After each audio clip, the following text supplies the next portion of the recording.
bus is back.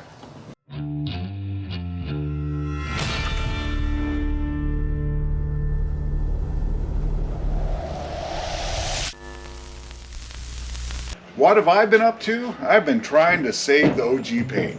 Yep, there's OG turquoise, some people call it turquoise, that's L380, underneath of the John Deere green and primer that got painted in the late 1990s. The short of it all is I've been more successful in some areas than others. That's because there was a round of sanding and primer put on the bus before they put on the John Deere green. This back area here, pretty good. I've got a few areas of primer that are left, and I've got some areas where the original turquoise is gone. Okay, I haven't exactly decided what I'm going to do in those areas. I may just leave them. Then I've got this corner here. There were just a few shallow dents, but they went overboard with the Bondo, and they sanded the original turquoise off over a big area. That's a huge bummer. But here's the process. I use Goof Off Graffiti Remover Pro Strength. This is the good stuff. And I'll spray it over an area, a small rectangle.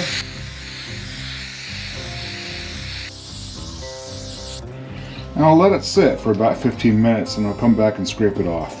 So here it is after about 10 minutes, and you can see the areas that are just bubbling off here. Alright, there's some area here that still is in process, but I suspect that this will just scrape off. So why don't we go ahead and do that? So there it goes.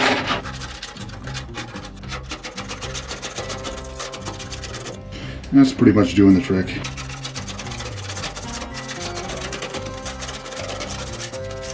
The nice thing, this primer is pretty tough. In fact, to really penetrate this primer, I've got to put another layer of Goof Off on here and let it sit for another 10 or 15 minutes.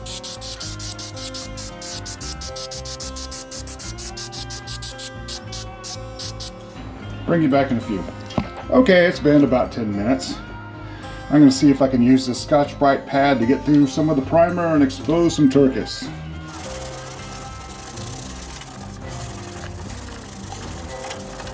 So here we are, we've got some turquoise showing up, and we still have primer.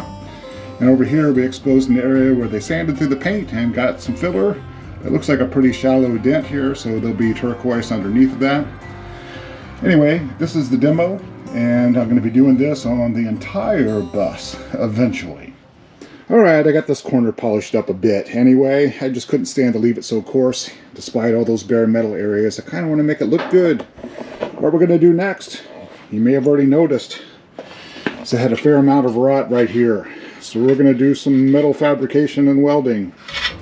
You know, it was my goal today to get up early and start the metal fabrication on the bus. But I went around town trying to find some 18 and 20 gauge metal, and it was nowhere to be found. I was going to give up and go home. And then I remembered, I live and work in a college town, and people are getting rid of filing cabinets like they were 8-track cassette tapes. So I went around town, I went by campus, and I picked up a few filing cabinets, a few pieces of shelf. I measured them with my calipers here, and what I found is they were all 20 gauge metal. Okay, so assuming that the metal itself is good enough, this is the right stuff, and it's free. So this is a tray, a metal tray. Okay, it's 20 gauge metal. It's got some sort of coating on it. I'm going to put on a ventilator and I'm going to sand that off first.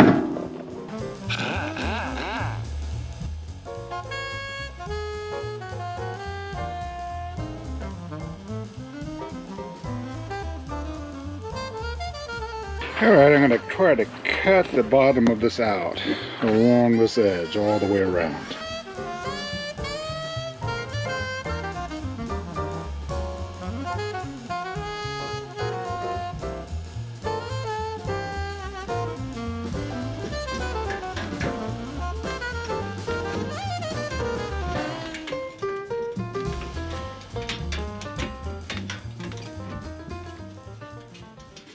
Alright, here it is.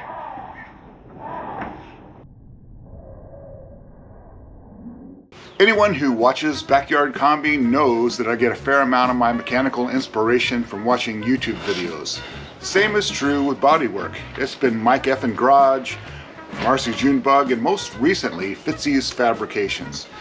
I'm really happy to have found Fitzy's. He's got this kind of approach to metal fabrication that simplifies important aspects of it.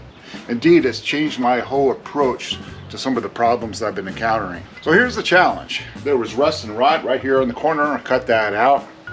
And when I did that, I found that there was more rust and rot on this inner support. So I got online and I ordered an interior support piece from Wurzburg West. I won't need this entire piece, but I will need part of it to get the job done. So my plan was to cut out all of the rust and rot from the outer and the inner and make templates to replace those pieces that I cut out. But from watching Fitzy's Fabrications, I see that he almost always makes his metal patch before he cuts out the areas of rust and rot. Now I've gotten a little bit into it, but I'm not too far in that I can't do that. So my thought is to cut out a piece just slightly bigger than I need it to be. About to here. And about to here.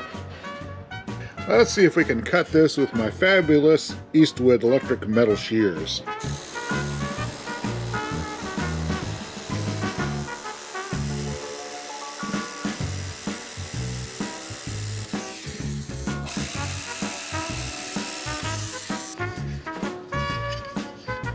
One of the reasons I think Fitzy's recommends not cutting out the rusty area is you can use it as a kind of guide or a forum to shape your piece of metal.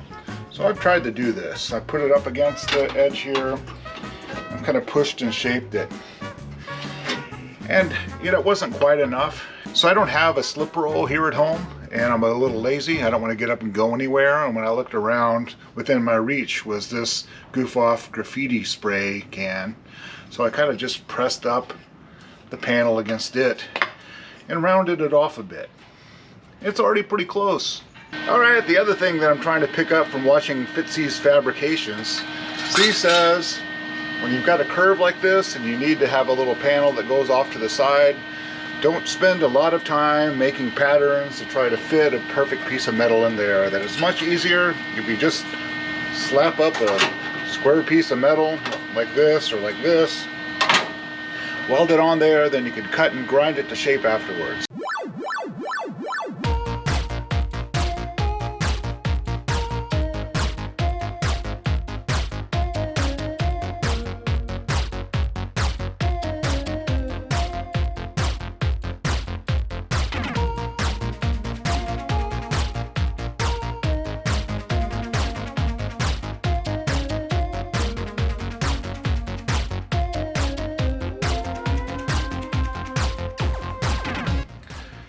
See how that works? Grind this down and cut this and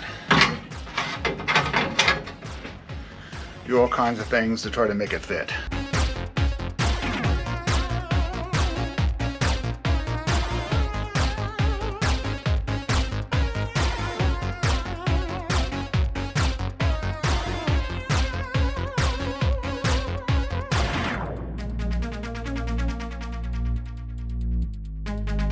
Alright, let's try to grind that outside down a little bit. Get rid of some of those big booger welds.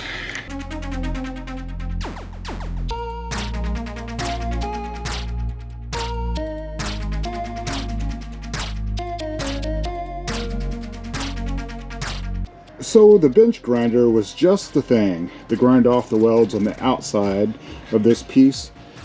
But the inside's a different story. I was pretty confused about how to get in there. And I came up with a way. I don't know if it's the best way, but it seems to be working, and let me show you how I do it. What I'm doing is I'm just kind of using it as a lever. So I'll hold this in place and I'll hold the angle grinder in place, so I'll just kind of lower it down into, and it kind of move the piece. I'll leave the angle grinder there, I'll just kind of move the piece around and grind that weld out. It seems to be working so far, knock on wood.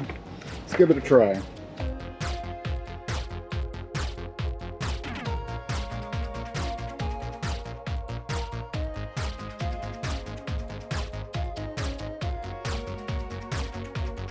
So here it is so far, anyway. I still have to build and weld on a little piece like this that goes on at a 90-degree angle, but I'm going to do that after I replace this inner structure. Alright, so to get this original version of this interior support out of here, I'm going to have to expand this area that I've cut out.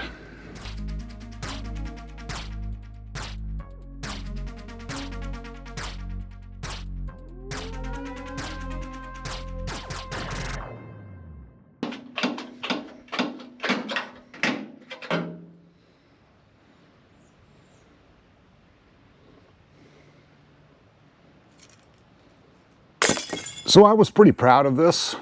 This was my first attempt ever to make a patch panel, and I think it came out pretty well. However, I had to cut out this outer sheet metal wider than I initially thought in order to get to this internal support that was rusted and rotten.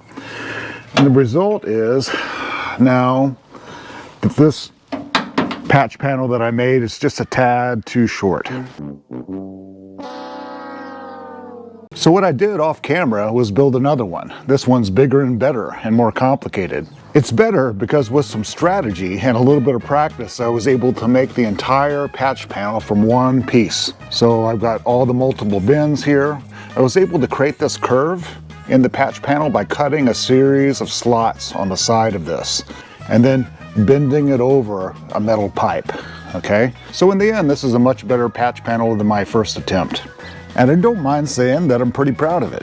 Right now I've got this all held in place with vice grips, but I think I'm going to try to spot weld a few of the slots that I cut into this to create the curve, just to kind of hold it in place where it needs to be.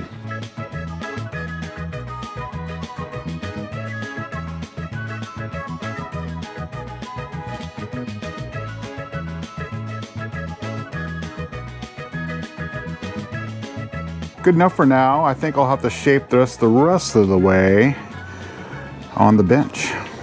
All right, I'm starting to weld in these little wedges that I cut out. Okay, I've got the copper plate back here because the weld doesn't stick to that. And this is all new to me, so it's a slow process, but I think I'm getting better.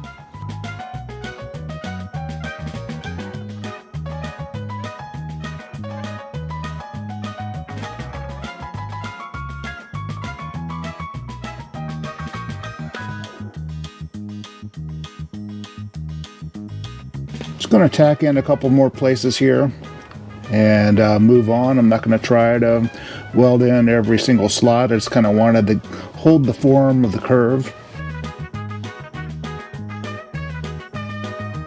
This is pretty good. I got most of those little slots welded in. There's a couple that still need to be completely filled. Got them on both sides. And now this curve is stable. It's not going anywhere. All right, I've got this cleaned up about as good as I can get it. I have cut and shaped this to fit, at least as good as I can. Well, let's go ahead and put it in place.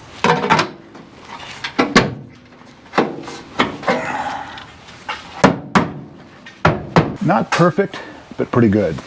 I'm gonna go ahead now and try to weld this around at least to this corner.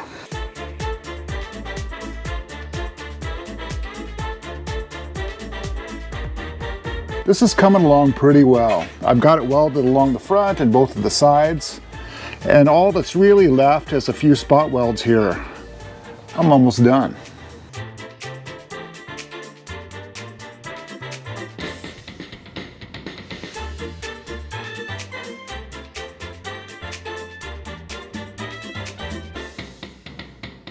Okay, that's welded in place.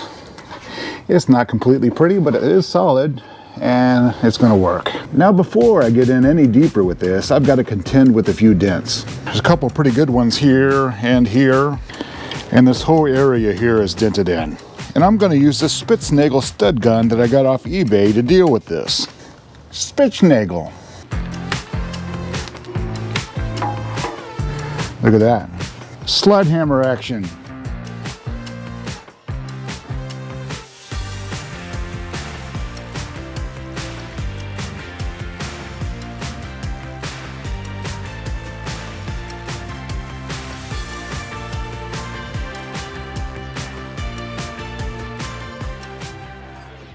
Well, that's all a whole lot better. I think I'm going to err on the side of caution and stop. This next part's been a long time coming, mostly because everything's been a learning curve up to this point. But I'm ready to try this now. The patch panel's in place, everything is cleaned up. I think I'm ready to try to spot weld it in.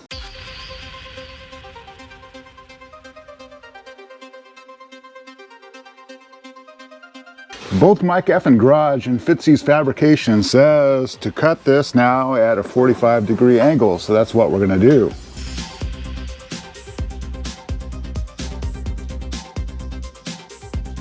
Now it's time to try to weld this corner back in flush.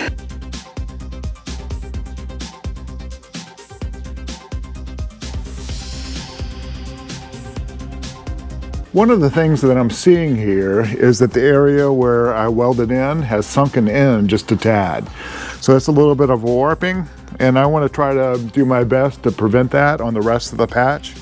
So talking to some of my expert welding friends, even though I'm cooling this down after every 2 or 3 welds, I'm going to try to do it after every single weld. Otherwise, I hear the way to try to deal with this is to hammer along the weld areas to try to sort of stretch it out. Can't really do that here because I can't get the hammer back there. I'm going to do the best that I can and live with the results.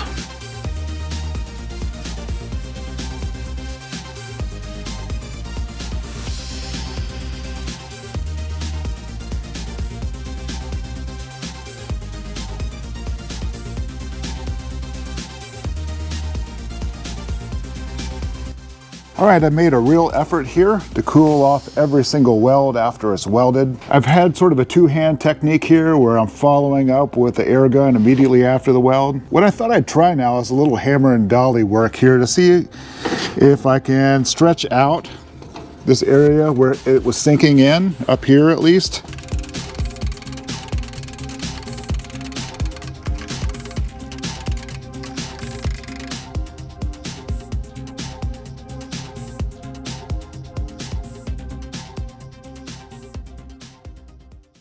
All right, all the welding and the grinding is over and the gnashing of the teeth, and I think that the neighbors are probably joyous about that. This is the first metal patch panel I ever fabricated and welded in, and I think it turned out pretty well. It's not perfect. There's just a tad bit of warping right there. You can see it down here too. I'm going to give myself a break here and say that's a job well done. I'm going to deal with the minor imperfections with filler. If you like this video, hit like and subscribe. If not for me, do it for Charlotte here.